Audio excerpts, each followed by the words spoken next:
অনুরাগের ছোঁয়া আজকের পর্বে আপনারা দেখতে পাবেন আদিত্যর বড় মার আদিত্যর বাবা বাড়িতে আসছে, আর সঙ্গে বড় মাকে নিয়ে বড় মার মা বাবা আর অপূর্ব সবাই চলে আসছে। তখন রূপা বাড়ি থেকে ছুটে যায় আর বলে, মা ভালো আছো তুমি, তুমি সুস্থ হয়ে গেছো, এসব বলে।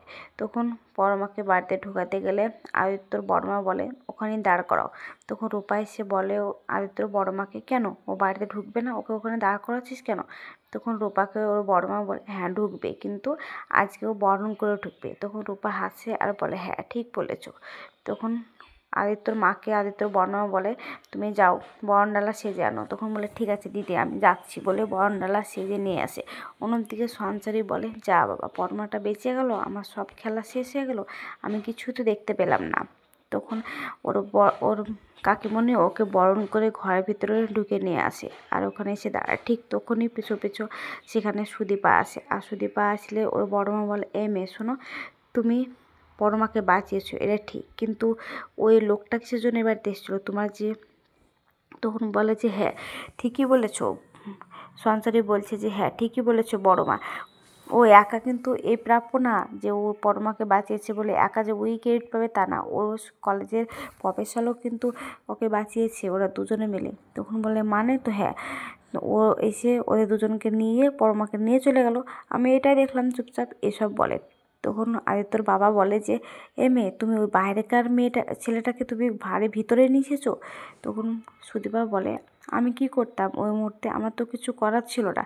তখন পরমা বলে, আমি কিন্তু সুদীপার জন্যই বেঁচে আছি, আর সুদীপা ছিল বলে, সুদীপা তোমাকে থ্যাংক ইউ এটা বলে। তখন আদিত্যর বাবা সুদীপাকে বলে, ওই লোকটাকে তুমি সরাসরি তোমার বেডরুমে এলে চলে আসলে কলেজ থেকে? তখন সুদীপা বলে, মিস্টার চ্যাটার্জি আপনি এটা কী বলছেন? এই কথাটা কিন্তু অন্য মানে দাঁড়ায়, আপনি খুব ভালোভাবেই সেটা বুঝতে পারছেন। তখন ওর বড় মা বলে, তুমি নিয়ে বা আসলে কেন ওকে? তুমি বলো এই কথাটা, তুমি কেন বুঝতে চাইছো না? তখন বলে, বুঝতে পারছো না বৌদি, ওই মনে হয় ওই বাইরেকার ছেলেটাকে দিয়ে পুলিশকে ফোন করিয়েছিল, এসব বলে। অন্যদিকে পরমার বাবা দাঁড়িয়ে ভাবতে থাকে যে পরমার সুদীপার পিসি বলে গেছিলো যে যদি আমার দিদিমণি এই বাড়িতে না থাকতে পায় তাহলে কিন্তু আপনার মেয়েকেও আমি এ বাড়িতে থাকতে দেবো না। তখন পরমার বাবা এসে আদিত্যর বাবাকে বলে, দেখুন একটা কথা বলি, সুদীপার জন্যে কিন্তু আমার মেয়েটা বেঁচে আছে, তাই সুদীপাকে আপনারা ক্ষমা করে দেন, ওকে কিছু বলবেন না, এসব কথা বলে। আর তখন পরমা বলে, হ্যাঁ বাবা কিন্তু একদম ঠিক কথাই বলেছে। তখন ওখানে আদিত্যর মা বলে যে, পরমাকে বাঁচালো একটা মেয়ে, ও অসুস্থ হয়ে দাঁড়িয়ে আছে, আর একটা মেয়েকে তোমরা সমানে বলে যাচ্ছ যে ও দোষী, ও কী করেছে? ও তো পরমাকে বাঁচানোর জন্য এসব কিছু করেছে নাকি? তখন আদিত্যর বাবা বলে, তুমি চুপ করো, তুমি বেশি কথা বলবে না, তুমি সব কথাতে ফুটুর ফুটুর করো কিসের জন্য গো? আমার একদম ভালো লাগে না এসব বলে। তখন আদিত্যর বড় মা বলে, তুমি বলো কিসের জন্য ওই লোকটা এই বাড়িতে ঢুকেছিল, আর তুমি বা কেন নিয়ে এসেছিলে? তখন বলে যে, আমি সবাইকে ফোন করেছিলাম, কিন্তু মিস্টার চ্যাটার্জি আমার ফোনটা ধরতে পারেনি কোনো কারণবশত হয়তো, আর আমার কাছে তো কারোর নাম্বার নাই, তাই আমি বাইরে গিয়ে ওই প্রিন্সিপালকে দেখতে পাই, তাই আমি নিয়ে এসেছিলাম। তাতে আমি কি করতাম, আমার ওই মুহূর্তে মনে হয়েছিল যে পরমার জীবনটাই সব থেকে আমার মূল্যবান, ওকে বাঁচানোটা আমার সব থেকে দায়িত্ব, তাই বলে। ঠিক তখনই আদিত্য সেখানে আসে আর এসে বলে, শোনো বড় মা একটা কথা বলি, ওই লোকটা কিন্তু ফোন করেনি, আমি সব কিছু প্রমাণ নিয়ে এসেছি যে একটা মেয়ের কণ্ঠ ছিল ওখানে। তখন রূপা বলে যে কি, হ্যাঁ ওই ফোন করেছিল, বলে সঞ্চারীর দিকে আঙ্গুল দেয়। তখন বলে যে কি যে, আদিত্যর মা, রূপা তুমি চুপ করো, এখন অন্য সিচুয়েশনে তুমি একটু চুপ করো। তখন আদিত্যর বড় মা বলে, তুমি একটা কাজ করো তো, ওই মেয়েটাকে নিয়ে ঘরে যাও, সবসময় কথা বললে ভালো লাগে না এসব বলে। তখন আদিত্য আর বড় মাকে বলে, হ্যাঁ বড় মা আমি কিন্তু সব কিছু দেখেছি, যে ও একটা মেয়ের কণ্ঠ ছিল, একটা মেয়ে ফোন করেছিল, আমি সেখান থেকে জেনে এসেছি, আর তুমি বিশ্বাস না করলে দেখো আমি রিপোর্টও নিয়ে এসেছি। তখন ওর বড়মা বলে, বাবা আদিত্য তুই কথা বলতে পারিস, এতক্ষণ ধরে তো তুই হসপিটাল থেকে থানা পর্যন্ত চুপই ছিলি, এখন বইয়ের হয়ে বলার জন্য মুখটা খুলছিস নাকি? সব কিছু বইয়ের হয়েই বলবি, এসব ভাবছিস নাকি? তখন আদিত্য বলে, বড়মা আমার কিছু করার ছিল না, তাই আমি এসেছি, এসব বলে। তখন ওর ভাই অভ্র বলে যে, বাহ তোর কিছু করার ছিল না, আমার লেগেও তোর বড় মা আর তোর দাদাকে থানাতে জোরকে নিয়ে এসেছি বিনা অপরাধে, তারপরে তোর কিচ্ছু বলার ছিল না গো? তখন আদিত্য বলে, কি বলার ছিল আমার, তুমি বলো, আমাকে শাস্তি দিবে? তখন ওর বড় মাকে গিয়ে বলে, বড় মা কী বলছো, আমাকে শাস্তি দেবে? তখন ওর কাকিমণি বলছে, অভ্র তুই রাগের মাথায় উল্টোপাল্টা বলছিস কেন, তুই চুপ কর। তখন অভ্র বলে, কাকিমণি বলবো না কেন, ও আমাদের ওই একটা কথা বলেনি, ও ওখানে সারাক্ষণ চুপচাপ ছিল, তুমি জানো না, তুমি দেখো নি। তখন ওর আদিত্য গিয়ে ওর দাদাকে বলে কী করবি, আমাকে শাস্তি দিবি, দে শাস্তি। তখন ওর বড় মাকে বলে কই আমাকে শাস্তি দিচ্ছ না, দিবে তো শাস্তি দাও। তখন সুদীপা বলে যে ওনার কী করার ছিল ওখানকারে, উনি যে ইউনিফর্মটা পরে সেটার থেকে যেটা করার কর্তব্য ছিল সেটাই কিন্তু ও করেছে। তখন আদিত্যর বাবা বলে তুমি চুপ করো, তুমি আমাদের মধ্যে একটাও কথা বলবে না, তুমি কথা বলার কে। তখন সুদীপা বলে আমি বলবো, আমি 100 বার বলবো কথা, আর আমি বলবো আপনারা বেশ শুনবেন। তখন সুদীপা বলে আচ্ছা দাদা একটা কথা বলো তো, তুমি যে আর্মিতে কাজ করো, দেশের সেবা যত্ন করো, সেখানে ধরে হলো তোমার সঙ্গে আর তোমার ভাইয়ের সঙ্গে কিছু একটা ঝামেলা হলো, তুমি কি করবে তোমার ভাইয়ের জন্য, তুমি দেশের কাছে বিশ্বাসঘাতকতা করবে। এই বলে চুপ করে থাকে। আর তখন ওর বড় মার কাছে আসে আর বড় মাকে বলে বড় মা আপনি একটা কথা বলুন তো, আপনাদের বাড়ির ছেলে যেটা করেছে সেটা কি ঠিক করেনি, এটার জন্য তো আপনাদের গর্ব হয়ে থাকা উচিত, আপনারা কেন এটা করছেন। আর হলো বাকি পরমা, এই যে একটা অসুস্থ একটা মেয়ে এখানকার দাঁড়িয়ে আছে, আপনারা তাকে বসার জায়গা না করে দিয়ে, তাকে ঘরে না যেতে দিয়ে এখানে সমানে আমাকে দোষারোপ করতে ব্যস্ত হয়ে আছেন না। তারপরে আমি বলছি আপনারা শুনুন, একটা কথা বলি, আমি সবাইকে ফোন করতে পারিনি কারণ আমার কাছে কারো নাম্বার নাই। আর নাম্বার কী করে থাকবে, বা আমার নাম্বার কি আপনাদের কারোর কাছে আছে? আমার তো এবারতে সে কারোর সাথে সে সম্পর্কই হয়নি যে কারোর নাম্বার আমার কাছে থাকবে বা আমার নাম্বার কারোর কাছে থাকবে। তাহলে আমি কী করে ফোনটা করতাম আপনি বলেন। তখন ওর বড় মা ওখানে চুপচাপ থাকে আর পরমাও ভাবে তাই তো, ওর কাছে তো কারোর নাম্বারই ছিল না, এসব বলে। আর তখন সুদীপা বলে যে আর একটা কথা বলি, যে এখানে মিস্টার চ্যাটার্জির কোনো কিন্তু দোষ ছিল না, যেটা করা উচিত সেটা কিন্তু করেছে। ও যে ইউনিফর্মটা পরে সেটাতে ওকে এই কাজটাই করতে হতো, চুপ থাকাটাই ওর কাজ ছিল, তাছাড়া কী করতো ওখানকে। তুমি বলো দাদা কিছু করার কি ছিল, তুমি তো সব কিছু জানো, তুমিও তো একটা জায়গাতে কাজ করো নাকি, এসব কথা বলে।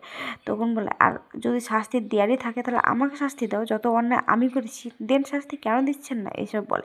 তখন আদিত্যর মা বলে শাস্তি আর শাস্তি, এবারটি শুধু শাস্তি দিতে পারে একে ওকে সেকে। তখন আদিত্যর বড় মা বলে ঠিক আছে বাবা চুপ করো, অব্র তুমি এক কাজ করো বড় মামাকে নিয়ে ঘরে যাও। তখন অব্র বলে হ্যাঁ মা ঠিক আছে, আমি ওকে নিয়ে ঘরে যাচ্ছি বলে অব্র পরমাকে নিয়ে ঘরে চলে যায়। আর সুদীপা ওখানে দাঁড়িয়ে দাঁড়িয়ে কান্না করতেই থাকে। তখন সুদীপার শাশুড়িমা বলে একটু আমাকে সুদীপাকে আর আদিত্যকে একা ছেড়ে দিতে হবে, তাহলে যদি ওদের সব কিছু ঠিকঠাক হয়। তখন ওর শাশুড়িমা বলে সুদীপা মা তুমি যাও ঘরে যাও। তখন সুদীপা কান্না করলে ওখানে রূপা যায় আর বলে মা কেন কান্না করছো, তুমি কেন কাঁদছো। তখন ও শাশুড়িমা এসে বলে মা তুমি কেন কাঁদছো, তুমি তো খুব ভালো, তুমি ঘরে চলে যাও, আমি এদিকটা সামলে নিচ্ছি, এসব বলে। তখন আদিত্যকে বলে আদিত্য যা সুদীপাকে নিয়ে তুই ঘরে যা। তখন আদিত্য বলে ঠিক আছে বলে এক পা হেঁটে আবার থামে যায়। তখন রূপা বলে যে কি ওই মেয়েটা খুব পচা, সঞ্চারী খুব পচা, ওই পুলিশকে ফোন করেছিল আমি দেখেছি, এসব কথা বলে। তখন সঞ্চারী সেখান থেকে শুরু করে ঘরের দিকে হাঁটা দেয়। তখন বলে আজ তুমি আমার সঙ্গে ঘুমাবে। তখন বলে কেন, আমি মায়ের সঙ্গে ঘুমাবো না তো, না মায়ের সঙ্গে ঘুমাবে না, তুমি আমার সঙ্গে না ঘুমালে আমি খুব রাগ করবো। তখন বলে না না তোমাকে দুঃখ পেতে হবে না, আমি তোমার সঙ্গে ঘুমাবো। তখন ওরা আবার আসতে দেখলে সুদীপা আর আদিত্য দাঁড়িয়ে আছে। তখন ওর মা বলে কী রে তোরা এখনও যাসনি, যা ঘরে, বলে রূপাকে নিয়ে ও ঘর থেকে বেরিয়ে চলে আসে।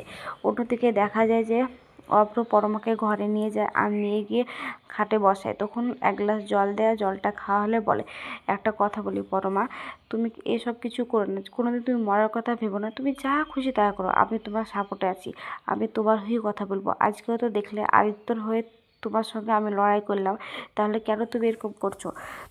তখন পরমা বলে সত্যি বলছো, আমি যা করবো তুমি সেটাই মেনে নেবে। তখন বলে হ্যাঁ একবার তুমি মুখ ফুটে আমার কাছ থেকে চেয়ে দেখো না, আমি যদি না মেনে নিই। তখন বলে আমি মুক্তি চাই, আমি মুক্তি। তখন অভ্র সেখান থেকে উঠে চলে আসে আর বলে তুমি মুক্তি চাও তো, হ্যাঁ কেন অভ্র তুমি কি এবার চুপ করে আসো কেন, তুমি তো বললে আমি যা চাই তাই দেবে, এসব বলে। তখন অভ্র বলে আমার কাছ থেকে পারমিশন নিয়ে কী দরকার, আমি কে, তোমার যা খুশি তুমি তাই করো, বলে আবার গিয়ে পাশে বসে। তখন পরমা বলে আমি কি করব বলো, আমি সারা জীবন এখানকার এইভাবে থাকতে পারবো না, একজনকে বিয়ে করে আরেকজনকে ভালোবেসে আমি সবটা ভুলতে পেরেছি কিনা আমি সেটাও জানি না, আর তুমি আমার সঙ্গে যতদিন থাকবে ততদিন তুমি শুধু কষ্টই পাবে। তখন অভ্র বলে আমি কষ্ট পাই বা না পাই সেটা দেখার তুমি কি, তুমি শুধু তোমার নিজেরটা দেখো। তখন বলে ঠিক আছে। তখন অভ্র বলে দেখো এমন কিছু করো না যাতে আমাকে আর আমার মাকে জেল খাটতে হয়। তখন পরমা বলে ঠিক আছে আমি এমন কিছু করবো না, তোমার ভাইয়ের কাছেও আমি থাকবো না, তোমার ভাইয়ের থেকে আমি অনেক দূরে চলে যাব। অন্যদিকে দেখা যায় যে সুদীপা আদিত্যকে বলছে যে আমি আপনার হয়ে বলিনি, একটা পুলিশ অফিসারের হয়ে বলেছি, যেটা বলা উচিত আমি সেটাই বলেছি, কিন্তু আপনি তো আমার হয়ে অনেক কিছুই লড়েন, অনেক কথা বলেন, তাহলে আপনার জন্য আমি এটুকু কিছু বলতে পারবো না? তখন সুদীপা ঘুরে দেখে আদিত্য ওর দিকে তাকিয়ে আছে। তখন সুদীপা মনে মনে বলে, কী ব্যাপার, উনি আমার দিকে এভাবে তাকিয়েছেন কেন, উনি কি কিছু বলতে চান? তখন সুদীপা আদিত্যকে বলে, আপনি কি কিছু বলবেন? তখন বলে, আমি বলছি যে ওই যে তোমার কলেজের প্রফেসরটা বাড়িতে কী করে চলে আসলো, আর বাড়িতে যদি আসলো তো সারাদিন তোমার সঙ্গে একসঙ্গে কিসের জন্য ওখানকার থাকলো, আমাকে বলতে পারবে? তখন আগামী পর্বে দেখতে পাবেন সুদীপা বলে, শুনুন একটা কথা বলি, শুধুমাত্র এই 4 দেওয়ালের মধ্যে আমরা স্বামী স্ত্রী না, শুধু বাড়ির সবার সামনে স্বামী স্ত্রী, লোক দেখানো স্বামী স্ত্রী, তা আমি কি করব না করব তাতে আপনি কোনো কথা বলতে আসবেন না। অন্যদিকে কুন্তলা দাঁড়িয়ে সব কথাগুলো শুনে আর বলে, আগুন পারলো না, গুলি পারলো না তো কী হয়েছে, এবার বিশ্বাস পারবে ওদের সম্পর্কটা নষ্ট করতে। আজকের পর্বটা যদি ভালো লেগে থাকে তাহলে কমেন্ট, শেয়ার আর সাবস্ক্রাইব করবেন, আর ফেসবুক থেকে দেখলে অবশ্যই ফলো করবেন।